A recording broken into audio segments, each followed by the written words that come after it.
Welcome to There Is a Method to the Madness. My name is Rob Maxwell, and I'm an exercise physiologist and personal trainer. I am the owner of Maxwell's fitness programs, and I've been in business since 1994.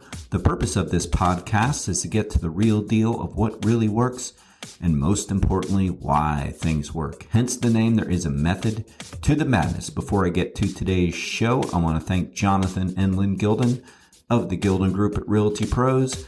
They are committed to providing the highest level of customer service in home sales. Why don't you give them a shout and figure out what your home is worth? 386-451-2412. Good morning, good day. Let's talk about some fitness things. So this podcast will be a little bit different. I don't believe I've ventured into this subject before on the podcast, but I'm going to talk a little bit about a better way that we can do fitness events. This has been running through my brain this morning. As I work out, that's where I get a lot of my inspiration for what I feel like talking about. So what's today? Today's Thursday, the 17th, when I'm recording this. The Easter beach run is this Saturday. So that kind of got me thinking a little bit.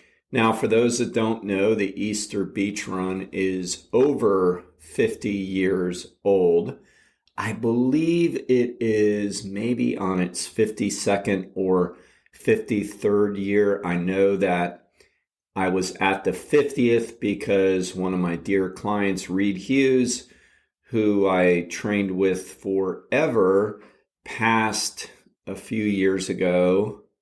And at the 50th, they did like a little celebration for him because he had run all of them up to that point. So that might have been the 51st because I think he did 50 in a row, which is crazy to think about. I mean, when you talk about longevity and staying fit and practicing what he preaches, because he always believed in staying in good physical condition. And, here he was running all these consecutive Easter beach runs. It's just such a great example of longevity and doing what you love.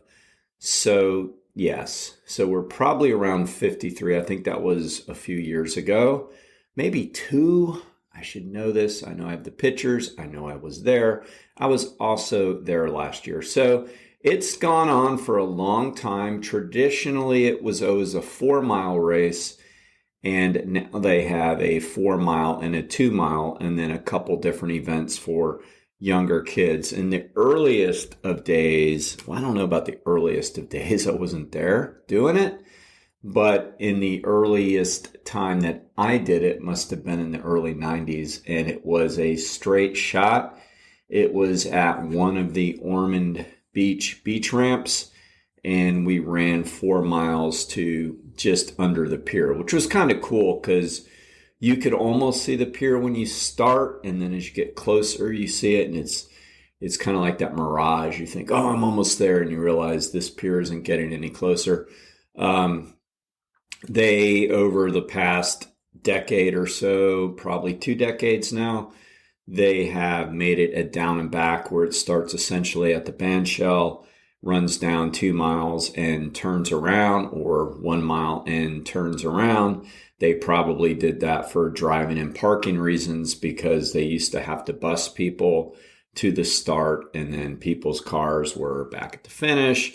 I imagine it was, for that reason. But anyway, it was always a historic event, and in the very earliest of days, we had elites come and run this thing. I mean, Frank Shorter, the legend American distance runner, actually was here once. I think it was in the 1950s or 60s, maybe the 60s. I don't know. I probably should have looked that up, but I know he was here and he won.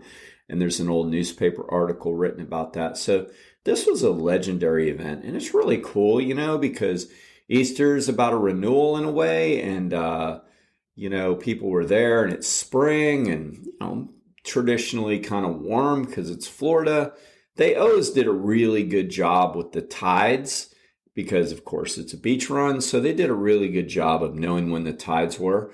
Oftentimes, it could be in the middle of the day they would do the Easter beach run, which was hot, but at the same time, they were really thinking about the tide so people weren't running basically in the sand dunes. And that's my segue into what I wanted to talk about today is that there are so many 5Ks and events and triathlons now compared to the old days. And I guess you could look at that as a good thing, especially if you're into fitness like I am, but it's not really a good thing. And yes, I'm into fitness, and yes, I love events, and yes, I love going to these events.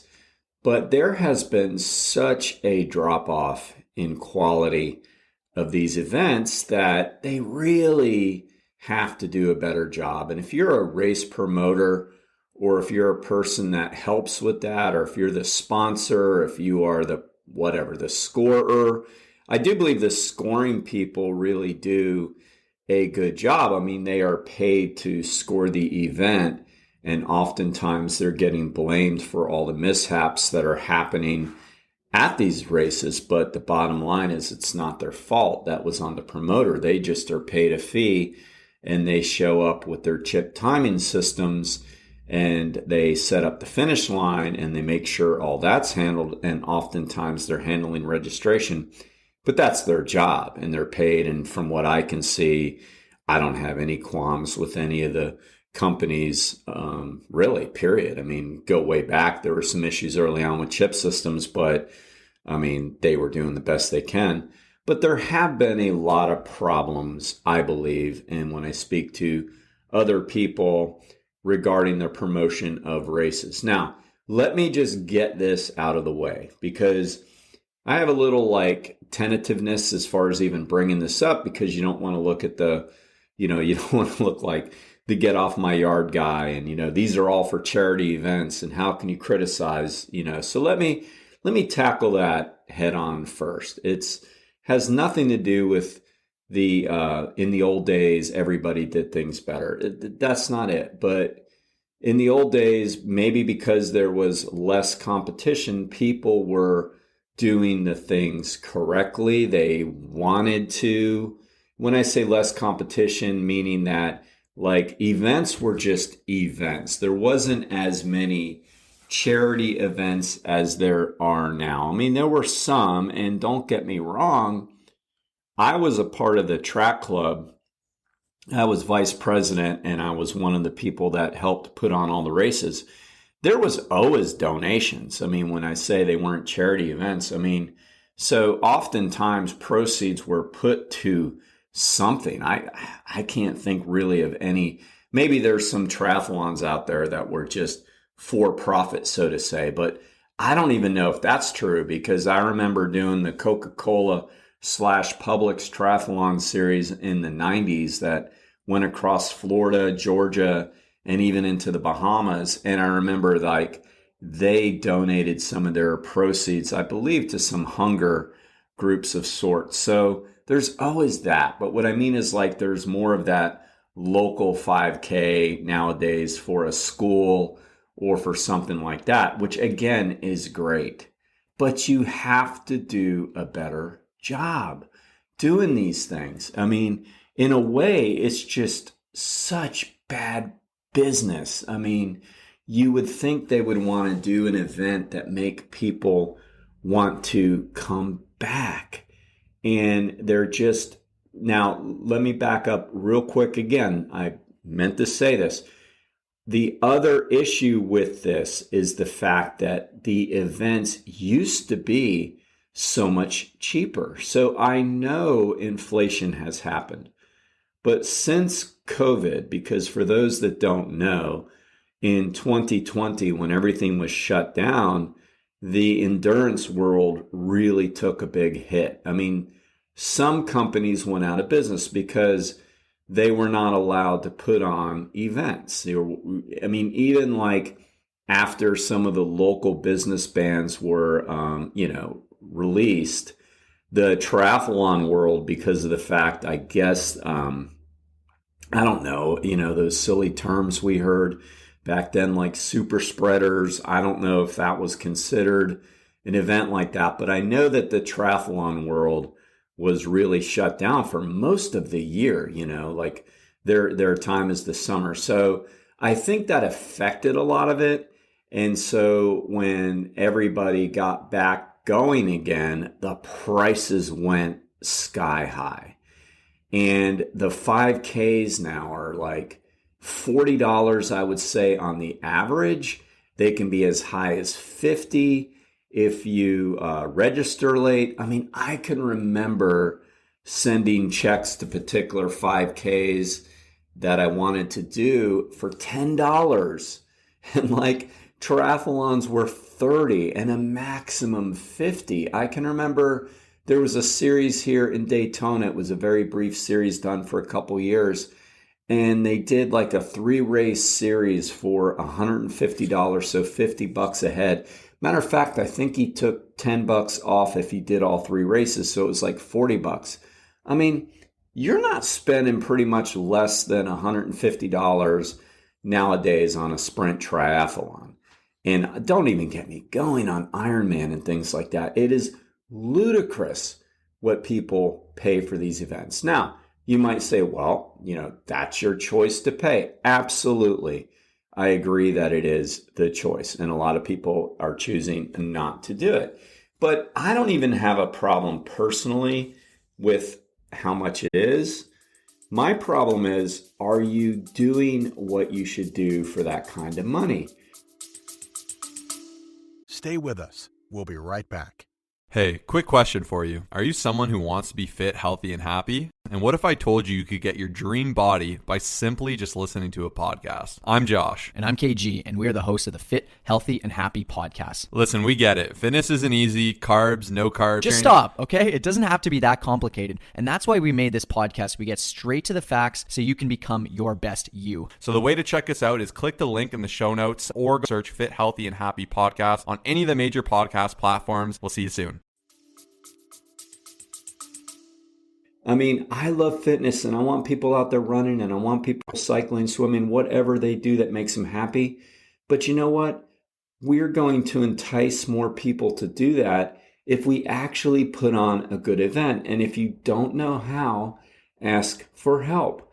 The last 2 5Ks that I've done, and no, I'm not going to call anybody out because so many people are guilty, ran out of small t-shirts for, I don't want to say, the females, but typically females wear the smaller shirts. I mean, some men too, but they ran out of small shirts.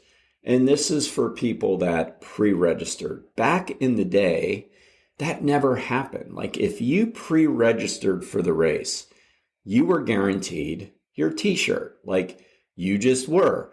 And there was an understanding that if you registered on race day, they might run out of t-shirts. Okay, you know that going in. It didn't happen very often, by the way, but they knew that going in and people made that decision. But again, it was also $10 or $15. I can remember $10, and if you showed up at race day, it was an extra $5, a whopping $15 compared to $50 now. But pre-registration was guaranteed a shirt. Why? Because the race company did their due diligence. This, I should say, the promoter, and they said, okay, so how many people do we anticipate having? Or do we have a cap? Because some places would make you have only so many people. That never happens hardly anymore. Because again, there's so many of these races that have sprung up everywhere that people pretty much just balance out their budget and say they're only going to do this. Now, if you go to Orlando, you still have a ton of people that show up to different races, and I'm particularly talking about running events. But the promoter would never run out of t-shirts. They would say, well, we're going to have 200 people, so if anything, let's order a little bit more than less, so we have the smalls. I mean, I put on races, and I can remember going, well, we have a couple sponsors who are bigger. They're not going to race the event, but they have donated their money to sponsor this event. I'm going to get a double XL for them. I'm going to make sure we have that. And I still put on my Max Fit games now. I mean, I put them on, every year. We got one coming up August 9th. I always order more shirts than I need. And I always order more sizes than I need. I mean, you don't know how many times I've been hung for XL shirts or smalls. Smalls are a little bit easier to get rid of, but the XLs are hard to get rid of. Okay, big deal. I give them to people, or worst case scenario, I donate them to the Humane Society's place out there that takes non-cash donations and things like that. Or worst case scenario, I donate them to Goodwill. Or I have been known to give t-shirts to homeless people that I've seen and thought, you know what, take this, maybe this helps. And yes, I give them a little money too, but that has nothing to do with what I'm talking about. But there's really no excuse for running out of t-shirts. I mean, this again happened to 3 of the females that were doing the event with us the past couple of weeks, and it's inexcusable. They pre-registered. And then a lot of these companies are starting their races late. They guarantee a certain time, and then they're 15 minutes late. One of them I did in the past couple of years. I refused to go back this year, and it's too bad because they are doing something for a good cause, but they're limiting the amount of people they're going to have show up. Didn't even consider the tides. It was a beach race, and unlike the Easter Beach Run, they didn't do their due diligence and check the tides and pre-plan and make it like maybe the off weekend where the tide was the opposite, whatever. They didn't do that, and we literally were running through the shallow water the entire 5K. And at the turnaround, one of their volunteers wasn't paying attention, and 3 of the people I know that were the leaders just kept running down the beach, and the guy never even saw them. And that's just another instance of when you're putting on an event and you have volunteers. Yes, I know they're volunteers. And you know what? People have paid good money to run your event, and they don't care that they're volunteers. They're volunteering for a reason. If it's kids, they're typically getting some kind of community hours for school. If it's seniors or whatever, or just somebody's wife or husband, they're still there. They chose it. They need to be trained to do the job. I don't know how many events I've gone to where they're just standing at the turnaround, not saying anything, and the runners don't know if they're supposed to turn around or not because maybe the event coordinator said something at the start, but they definitely didn't say it assertively enough. Now, again, when you go to events where there are people that have done a lot of running events in the past, they've done a much better job of working out all those issues first. They get on their microphone and they get everybody's attention and they go over it over and over and over. But you still need the volunteers to actually speak to people instead of just standing there assuming things when they're standing on the side of the road. Again, that's on the promoter. Talk to them. We would literally, with the track club and other events or other organizations I belong to or my own events, would pull them aside and say, hey, look, stay off your phones. Make sure you greet people. Make sure you don't let them go down this wrong turn. Make sure you actually look them in the eyes as they run by. Like, we would train them because people are paying good money. All right. So these are some of the issues. Another one is this is just a mistake of the race coordinators, the promoters. Like, yes, in a way, and I'm going to qualify this in a second, we want the kids to be at these events. But what the promoters don't do and the parents don't do, but it's on the promoters. The parents, maybe they don't know better, but the promoters need to say, okay, kids, and I'm talking about the majority of school-age kids that go to these races, don't get up front and block everybody and run out 100 yards only to stop dead in your tracks and start walking and trip some senior citizen, or I say that because, more likely to trip. And I'm that guy. I've almost like gone flying over. Well, it happens all the time, actually, with a kid who hasn't been told that this isn't a sprint. It's 3.1 miles. And the race promoter has to do a better job, not just with kids, but with people who don't really know how to line up. Again, they don't know. Maybe it's their first 5K. But like, there are events that are done really, really well, like the Matanzas 5K in St. Augustine. Again, there's just a lot of longevity, I think, is why you'll see better events. But they literally have like pace signs up there where you should be if you anticipate running a certain time. And the guy is on the microphone reminding you of that, so you don't try to like bite off more than you can chew, because that race has thousands of runners. And if you're up front and you're like, say, a group of people that aren't going to run the pace, and all of a sudden you stop, like in one of those roads in St. Augustine, they're narrower, I mean, you're like creating such a cluster, and you don't know because the race promoter hasn't told you that, look, line up by your pace. And if you don't know, go further back. They don't tell people who are there to walk, which is fine if you're going to walk. Like, I'll digress here for a second. The reason why the Easter Beach Run is special to me, and I'm running it this Saturday, is because it's an event I always did with my mom who passed. And she was a power walker. Like, she didn't run, but she was a power walker. So she would push herself really hard in these events, but she was still walking, and she would do well in her age group because she was power walking fast. But she still walked, meaning that she's not going to get up front and block people. And so, but back then they would tell people, and plus, your own common sense says, I don't want somebody running into my back. So promoters have to do a better job of telling everybody, for everybody's benefit, look, we have these rules for a reason. Now, let me just finish up this point on the kids. I got to tell you, parents, this.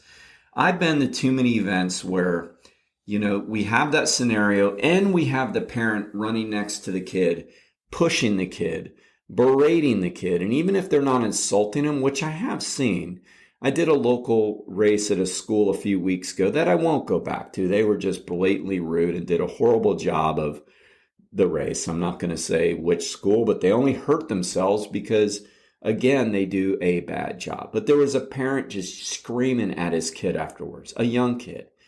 And yes, in races, I have said to parents before, I said, shouldn't admit this about myself. I probably need to learn to keep my mouth shut sometimes, but I don't like it. I've said, you're getting your kid to run because you want them to run. The bottom line is you're doing everything in your power to make them not run when they're adults. When we push our kids to do things that they don't want to do like that, they're 9 years old and they're at a 5K on a Saturday morning at 7:30 a.m.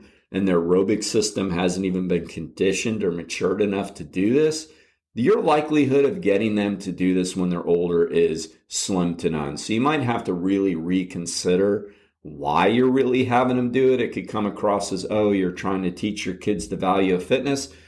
I think it's more that you're trying to look like the parent that does that. But in any event, they're not mature enough to run it. And if they want to do like the walk, jog thing, whatever, if they want to do it, okay. Just parents understand that they probably don't want to be there, and it's probably not going to lead to them doing it in the future like you think that it's going to do. All right, so I'll wrap this up by saying, like, there was a race a year ago that we did, and it was a school race, and it was like started 45 minutes late, and they messed up the awards, and oh, that's my other rant. So people are paying all these money and they're not giving awards anymore like they used to. Our recent guest, Kitty, who was on the show, posted on Facebook last night because we were talking about how great the Easter Beach Run has been through the years, that at one event she literally won season tickets to the Orlando Magic. I was like, holy cow. Now, I can remember winning some pretty cool trophies in the past. Hey, and I even won a cell phone years ago. That was pretty neat. But anyway, I had to pay to activate it. So, there is that. But, nowadays they're giving out hardly anything. So it's like the money is being spent more by the race participant, and the race companies are donating less of the money. Back to the thing with the school. They were saying, well, it's for a charity event. I said, I completely understand that. The events I put on, I always give to charity. And if you want to raise more money for the charity, you would think you would want people to come back, because these school races are already going to get the parents. They're already going to get the kids. They're already going to get the teachers. Most of them all race for free. So if you really, really want to raise the money for your school, you would think you would want runners and walkers and fitness enthusiasts walking around going, that was a great event. And I tried to explain that to a principal or whoever it was, because they ran out of t-shirts, they started late, they did their awards late, they wouldn't let people go get their awards. I mean, it was just a really poorly run event.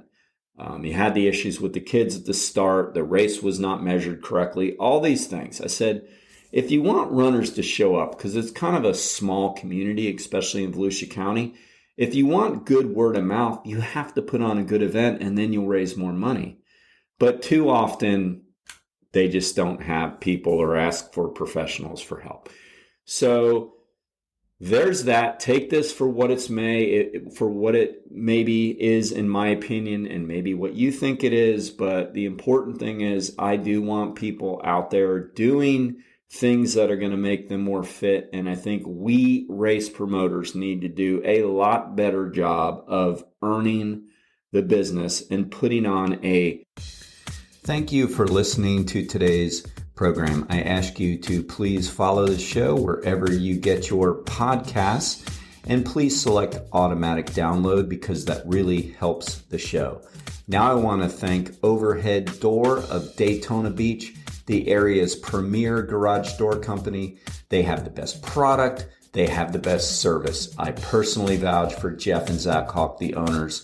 They are great people with a great company. If you have any garage door needs, please give them a shout at 386-222-3165.